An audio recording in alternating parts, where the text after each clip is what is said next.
Court rejects McGill's injunction against protesters. Police start the search of Saskatoon landfill for remains of young woman. The hospital in Williams Lake, British Columbia, closed one night this week, sending patients 80 kilometers away to another emergency room if they needed care. The Treasury Board announced that it wants civil servants to be in the office 3 days per week, and the Scottish National Party survived a confidence vote, but may be on a downward slide. Good morning. It's Thursday, May 2nd. I'm Nora. Here are your headlines.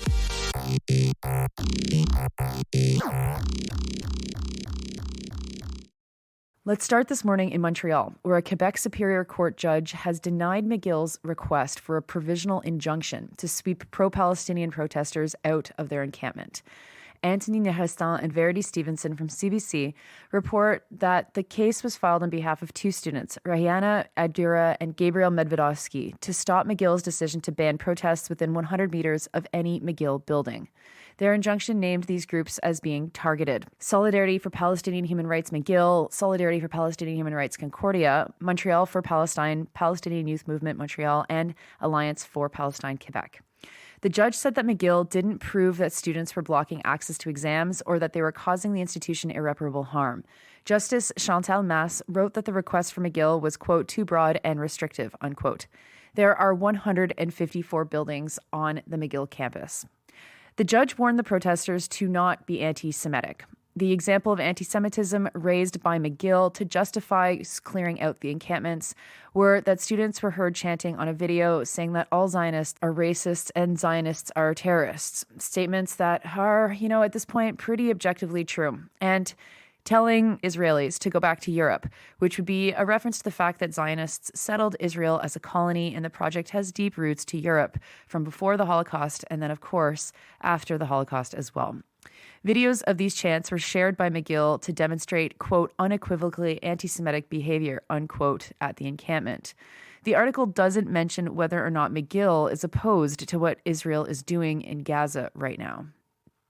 Next, to a landfill in Saskatoon, where police have started the search for a woman who's been missing since 2020. They plan to search the landfill for the body of Mackenzie Lee Trottier for the next 33 days. Hannah Spray from CBC News reports that Trottier went missing on December 21st. She was just 22 years old, and she was Métis. The decision to search the landfill in Saskatoon has raised the importance for Manitoba to also search the Prairie Green landfill in Winnipeg. There, the remains of Morgan Harris and Mercedes Myron are believed to be in the Prairie Green landfill. So far, only $40 million has been committed by the provincial and federal governments for the search that is estimated to cost $80 million. There is a big difference related to that and the Saskatoon search, though, and of course, it's related to money. The Saskatoon search isn't expected to be nearly as expensive as they are searching in a specific area. They expect that this search will cost about $200,000. Next, the emergency room of the Caribou Memorial Hospital in Williams Lake was closed from 6:30 p.m. on Monday to 7:30 a.m. on Tuesday. The closure forced residents to travel either to 100 Mile House or Quesnel to get care. That would be either an 80 or a 100-kilometer drive, respectively. Ian Burns from Kelowna Now reports that the closure was due to a lack of nurses, according to Interior Health. People were told to call 911 if they had an emergency, or 811 if they wanted to talk to someone who would tell them to go to the hospital probably, but maybe wait till tomorrow morning when someone is actually working there. Next, federal government employees will be forced to work 3 days per week in the office starting in the fall. This new policy comes from the Treasury Board Secretariat. Currently and officially, they are supposed to work 2 days per week. Josh Pringle from CTV News cites the memo from the Treasury Board that states that this will apply to core public administration workers who are eligible to work hybrid all over Canada. For managers, they must be on site for 4 days per week. The policy will cover workers who had been fully remote as well, like IT workers and call center employees. Recall that this was a big sticking point during negotiations during last year's PSAC strike. The union agreed to allow for more remote work to be negotiated outside of the collective agreement, and the memo allows for telework agreements to remain in place. Telework agreements allow for remote work in certain circumstances, but the worker and management must agree and sign off on it.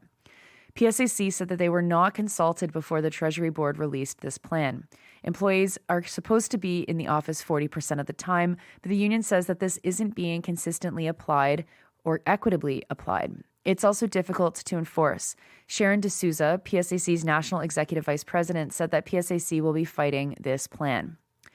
Another public sector union, the Professional Institute of the Public Service of Canada, also expressed concern over the new plans, urging the Treasury Board to drop it. And finally, to Scotland, where the Scottish National Party will choose a new leader to replace First Minister Humza Yousaf.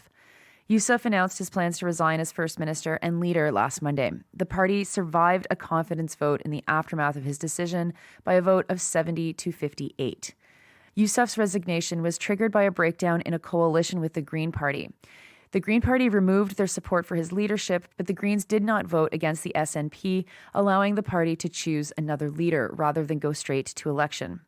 The Labour Party is experiencing its highest support in Scotland in a decade, and that is threatening the grip on power that the SNP holds, reports Al Jazeera. Yousaf was both the first Muslim head of a major political party in Scotland and the youngest person to be elected leader. He became leader following the resignation of Nicola Sturgeon.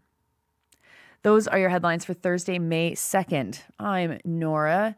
You're listening to this podcast at sandynora.com on the Real News Network podcast feed and anywhere you get your podcasts. I hope you have a wonderful Thursday. The end of the week is in sight, and I'll talk to you tomorrow.